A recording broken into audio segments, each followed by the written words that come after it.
Welcome to another episode of the Player 2 podcast. I'm your host, Rade Stojsavlovich. And I'm Dave Leary. Glad to be here with you again, Roddy. Yeah, likewise. I hope you had a good Thanksgiving. Didn't eat too much. I did. I ate way too much, but thanks for asking. Well, look, the meal is never over until you hate yourself, so That's a good sign. Exactly. I just made my favorite sandwich from when we used to live in Las Vegas called the Bobby from a place called Capriati's. It is basically all of Thanksgiving in a sandwich bun. It is fantastic. I make something similar at home with leftover Thanksgiving stuff, a little cranberry sauce and stuffing and turkey on some bread, but probably not as fancy as what you had. Well, I don't know. I mean, it's a sandwich. Only so much you could do. Can you believe we're in December already? It's nuts. The year's wrapping up. It's the end is in sight. Kind of crazy. All right. Before we get into it, everyone, just a quick reminder, please subscribe. You'll get the latest updates on what we're doing, and you'll get a notification, and it helps us out too. So thumbs up, like us, all that good stuff. So thank you. All right. A bunch of interesting stuff that happened the past couple weeks. Let's get right into one of the spicier ones. Tim Sweeney from Epic commented about app stores mentioning the use of AI in games, and he said it's just silly since every game is going to use AI. Why do we need a label? I have a take on this. I think you do, and I think we might actually disagree on this one. So why don't you give me your idea? I suspect we do disagree. Tim Sweeney, frankly, has a vested interest in pushing that agenda. Steam has asked for this. Epic is obviously a competitor for Steam, and Epic has doubled down pretty heavily on AI within Fortnite. I did not think Mr. Sweeney's analogy was very good. He talked about how this is the equivalent of asking developers to list what kind of shampoo they use. And I think the point he's missing is that there are customers out there who want to make decisions based on whether a product uses AI or not. And to me, this is not a problem. I don't mind customers making decisions based on that. I think those of us that are working in and with AI kind of have a responsibility to explain how we're using it, to talk about how we're using it. And I guess I just disagree with where Tim's coming from on this. So I 100% agree where Tim is coming from. But I have a more nuanced take. So first off, I'll go through a bunch of qualifications on this. One, I think Tim has done a whole hell of a lot for the games business in general, not just what he's done with the engine and opening up UGC game creator content with Fortnite, but also the fact that he was willing to take it to court with Apple and Google to loosen up some of the restrictions on app stores, which I think are frankly pretty onerous for developers. So a lot of good stuff coming from there. His statement, just kind of unpacking all of these things, that AI is going to be used in every game, I think is absolutely true. Now, when I've posted about this and I've gotten some pretty harsh feedback on it, I think there's a lot of misunderstanding about what we're talking about when we talk about AI, right? So nobody, you're not going to type in "make good game" into ChatGPT and have it spit out something useful. It's not that. It's more along the lines of tools for rapid prototyping, replacing some older procedurally generated tools like tree generation and things like that with an AI version of it, which is frankly just better than what we used to have with just parametric settings and things like that.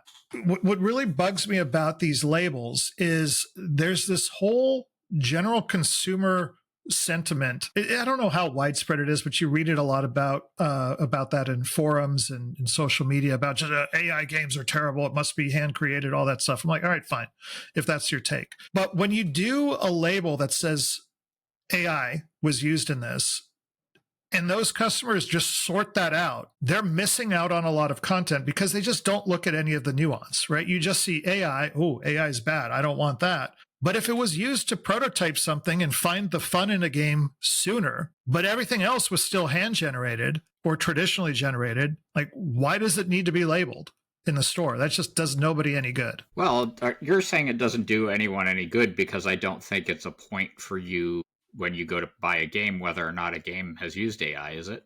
But there are a lot of consumers who do feel pretty strongly about it.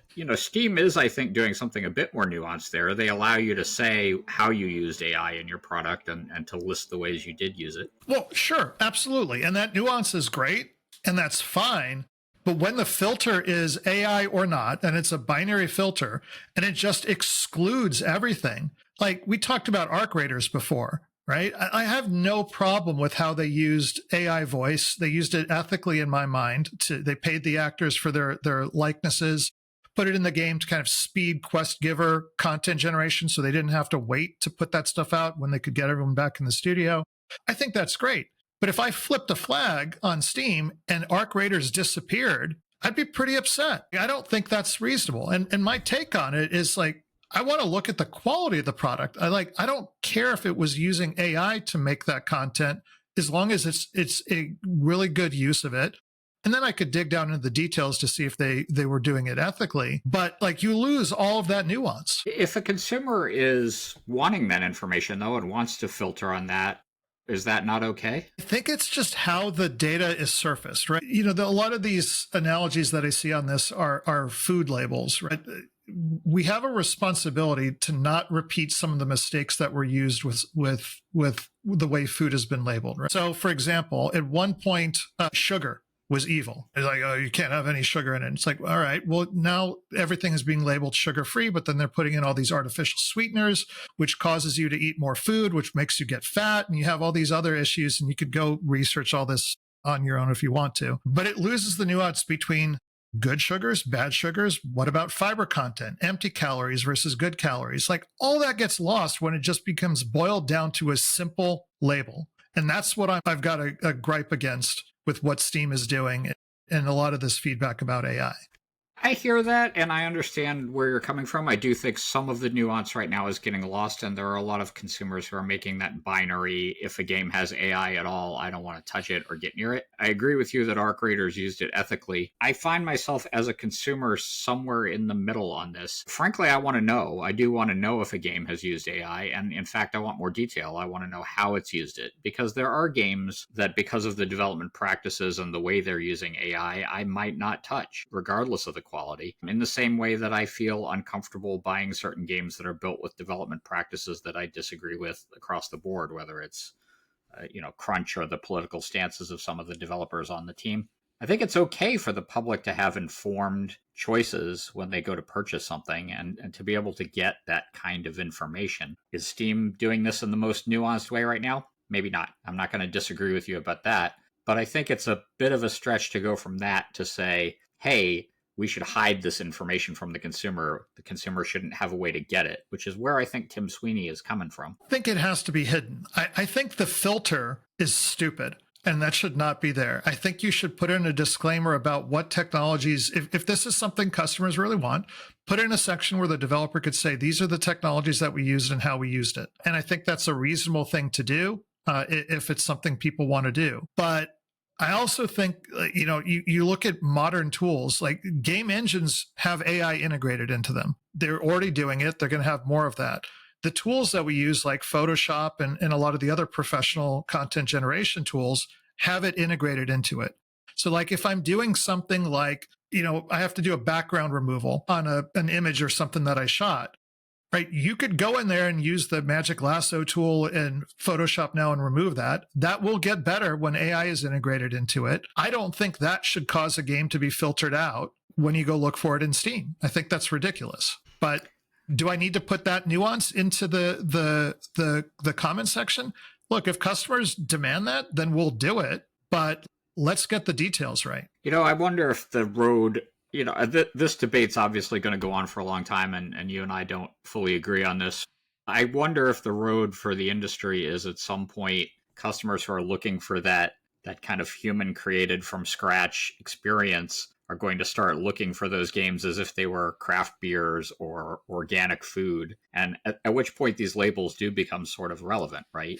Knowing whether something was crafted entirely by humans or it was done by AI is a valid customer choice. I'm never going to agree that it's not. I can't disagree with you that the nuance is getting lost, but I wonder if there's some future where that labeling looks different or it's more detailed or more complex. Yeah. I think there might be. I mean, it's not the same thing, but like just the thing that popped into my mind is a couple decades ago, some of the most innovative, and they're still doing a lot of innovative game design, but like if you wanted to see the best new games and game technology, you looked at what was being developed by teams in Japan. They were just way ahead of everybody else. And then the US came in, and the West in general, with different approaches, a lot more system type approaches, the licensed game engines and middleware, whereas everything in Japan was more bespoke and handcrafted. And that worked for a while until the production costs and the realities of how long it would take to get something to market and how much it would cost just took that whole idea of completely crafted by hand, custom engine, custom everything, and just threw that out the window. You just couldn't compete with somebody that was using an Unreal or a Unity or anything like that. I think we're headed for something similar with using these AI technologies. And I just don't know when that inflection point is going to happen, but I do think it's going to happen soon, like in the next couple of years.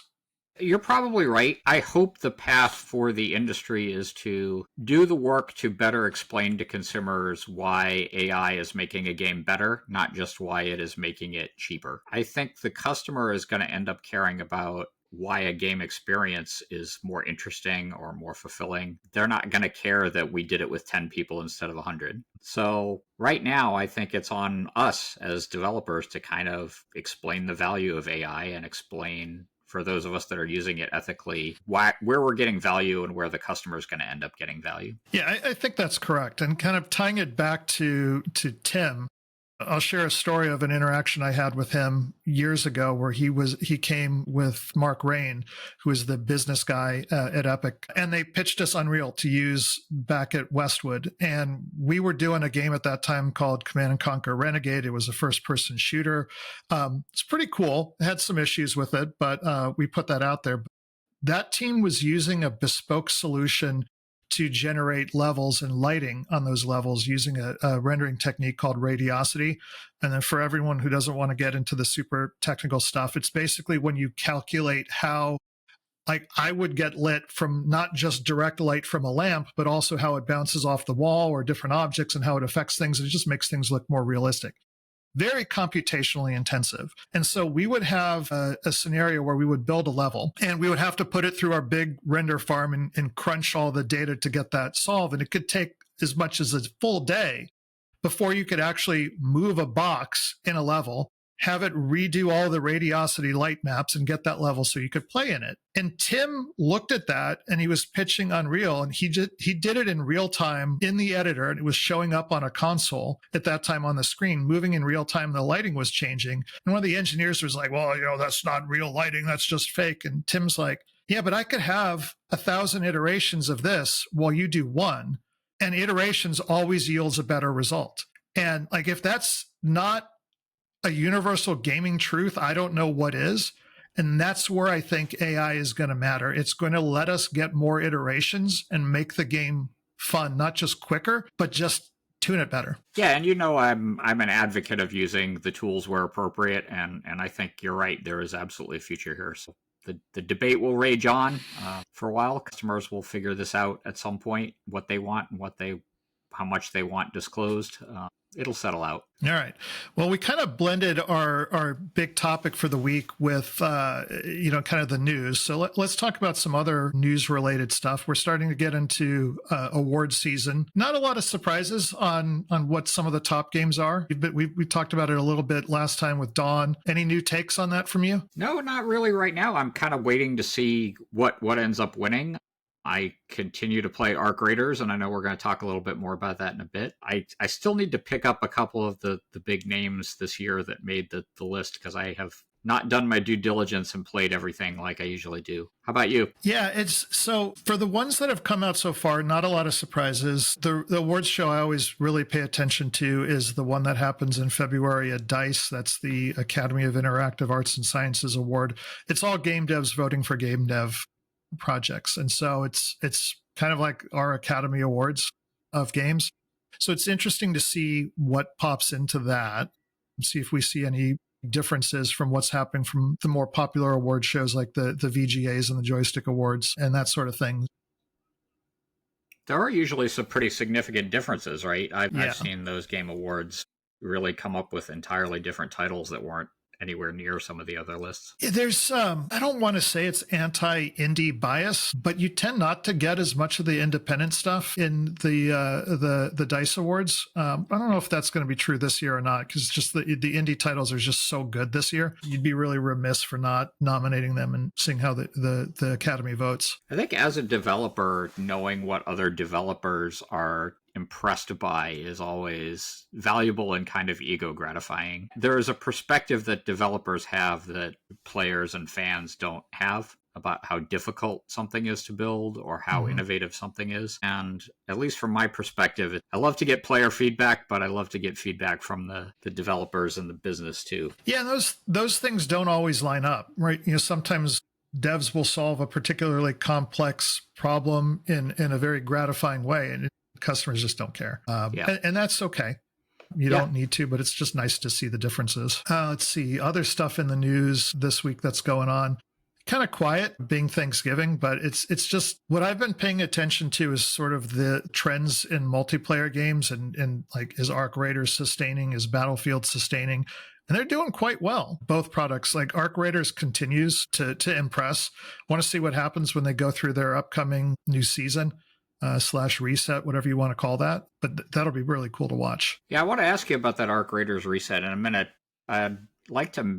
I noticed you didn't mention Call of Duty Black Ops in there. Yeah, so not a surprise given the launch of how that underperformed. A lot of expectations on it. Frankly, that franchise has not been what I wanted as a customer in a long time, so I'm not the consumer of that thing anymore. But looking at it with a little bit of perspective, it just feels like it's trying to do something that's not on brand. And I'm not sure why the team made that creative choice, if they were forced into doing that for a marketing decision or what. But like, you look at the new Call of Duty, you look at one from 5 years ago, and you're like, how is this the same franchise? And that's a red flag when you look at that. Is it moving? Where do they lose you I think you're more of a traditional shooter fan than I am. Where are they losing you? Is it the loss of realism or the setting, or is it the mechanics?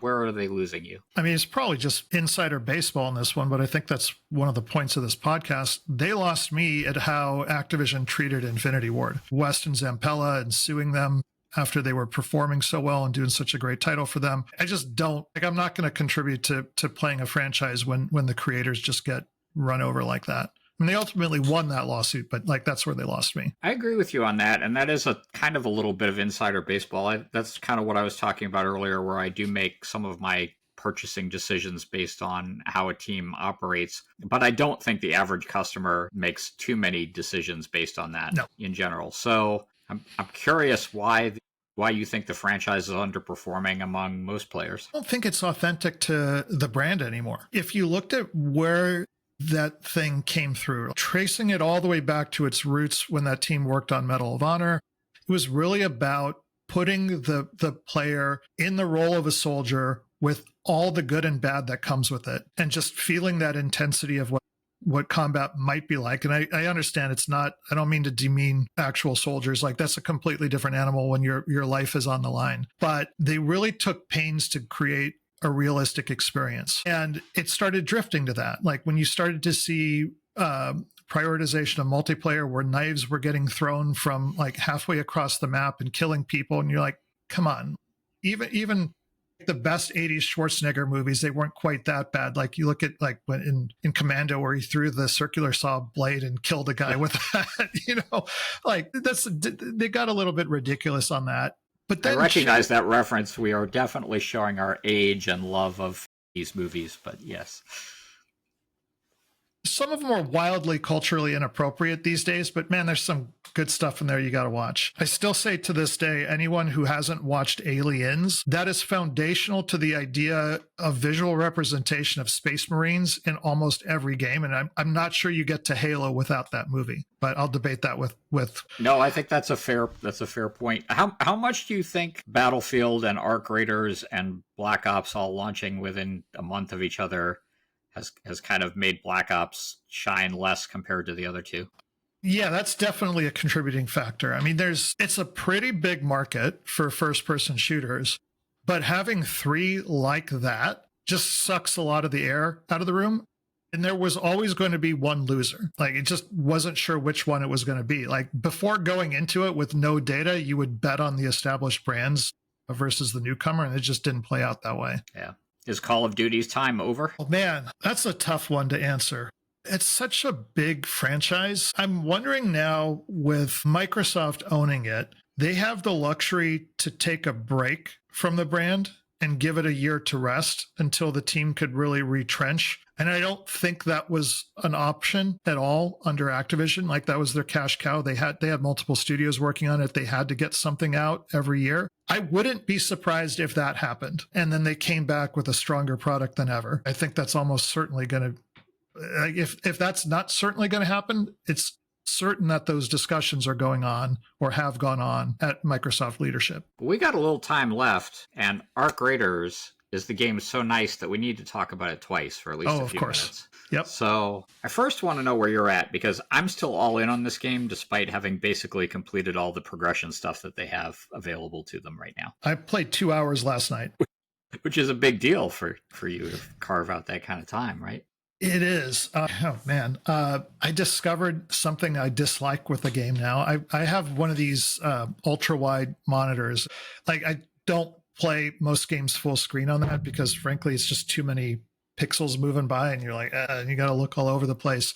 What I do is I play in a 1280 window on that. And I got flustered, and I've noticed. Why are you doing that? Well, What's I'm not going to with you.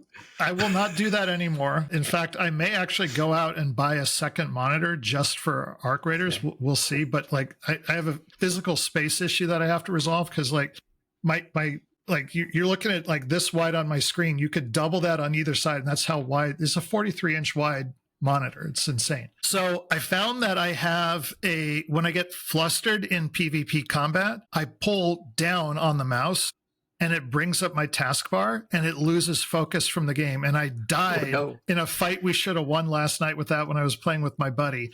And I can't have that anymore. So I'll have to fix that. Yes, absolutely. That sounds like something that needs to be fixed. For me, it's just still so much fun to hop in, despite the fact that I've kind of completed all their progression stuff. It's been interesting to see, and I don't know how much you've noticed this with the time you've spent with it, but seeing this player culture evolving around what the game is and what it can be, the way that people interact, how solo mode has developed differently from trio mode, how some maps have become the de facto focused on PvP map. The rules don't always apply, but it seems like some maps PvPers are flocking to more than others. That streamer war that happened was kind of interesting. I don't know if you followed that at all. I thought that was kind of messy and not very interesting to me, but I think it engaged a lot of people, and certainly the content of this game creates a lot of great streamer material. Yeah, it's interesting you're mentioning on some maps tend to have more of a PvP focus. I've noticed time of day makes a difference too.